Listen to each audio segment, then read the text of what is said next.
Maestro Zárate, el maestro Alfonso Zárate, sociólogo, periodista, columnista del periódico El Universal. Él escribe Los usos del poder.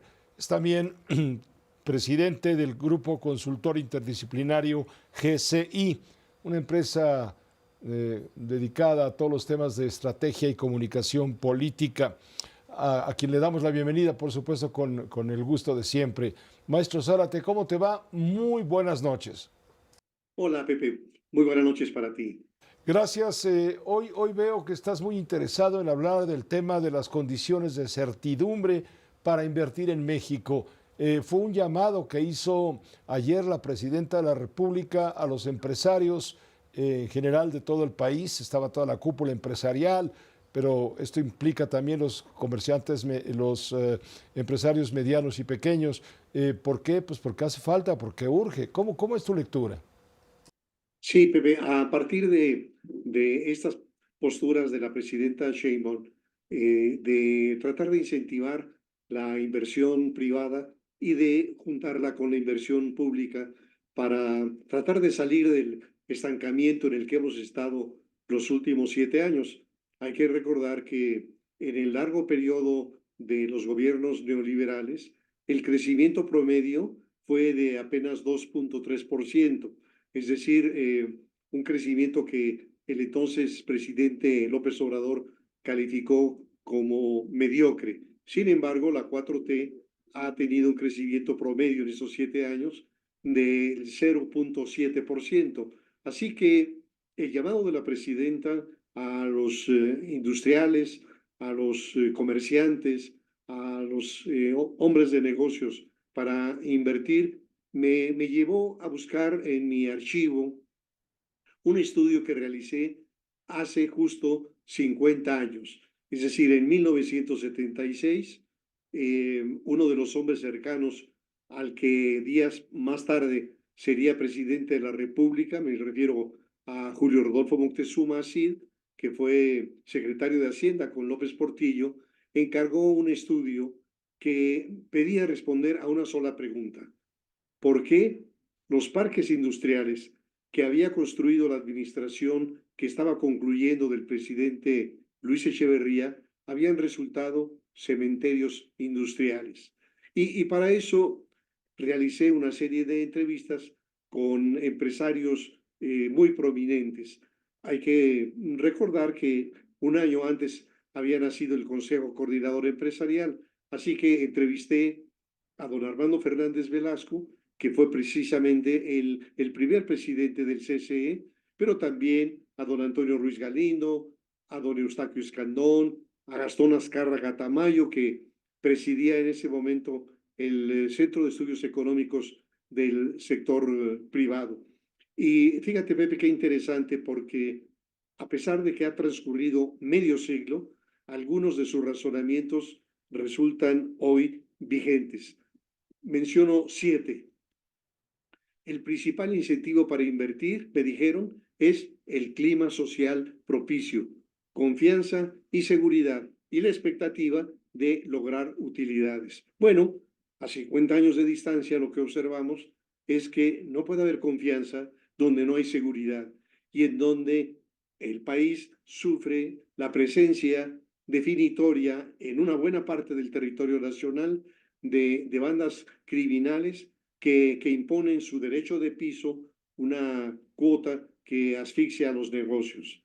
El segundo punto que propusieron estos empresarios fue el que les afectaba como inversionistas la proliferación de leyes, de reglamentos que adicionan y modifican constantemente las disposiciones legales. Y decían ellos, ese cambio incesante de las reglas hace muy difícil la operación de las empresas. Bueno, pues en los más recientes años, en los 7 años de la 4T, lo que se ha impuesto son una serie de reformas radicales a la Constitución y a las leyes que siembran un estado de incertidumbre para los negocios, por no hablar de la reforma judicial que sustituyó a juzgadores profesionales por los jueces del acordeón. Tercera cosa que plantearon aquellos inversionistas: que la proyección y la construcción de los parques industriales de Echeverría había sido producto de estudios de gabinete por técnicos, burócratas, que nunca habían conocido en forma directa lo que una empresa necesita ni cuáles son los factores que determinan una inversión.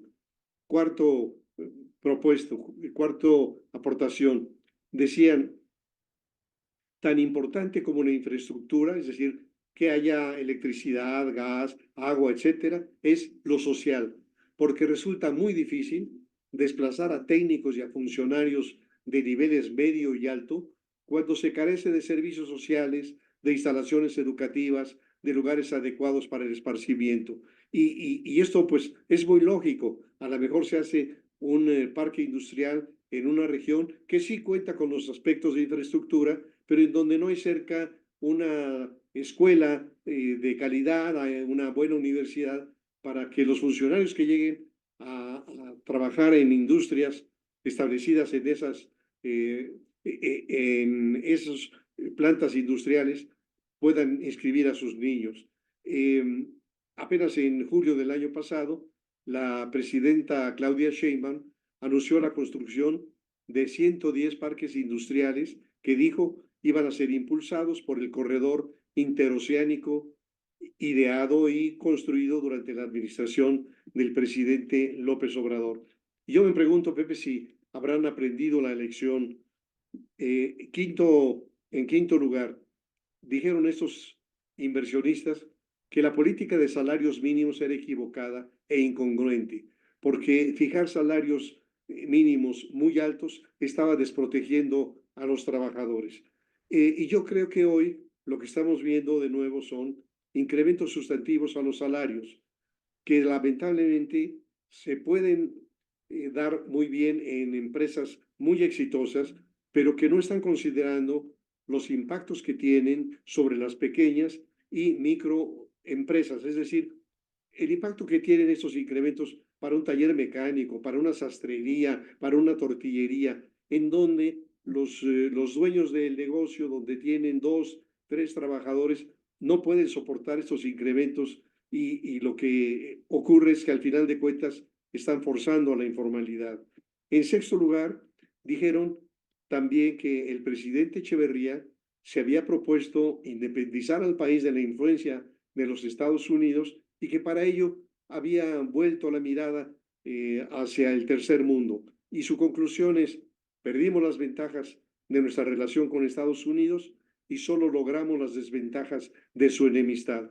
Y bueno, vemos ahora, a 50 años de distancia, que la política de López Obrador y de Claudia Sheinbaum hacia la dictadura cubana implica jalarle los billetes al tigre, es decir, a Trump, y México se está quedando cada vez más solo en el subcontinente.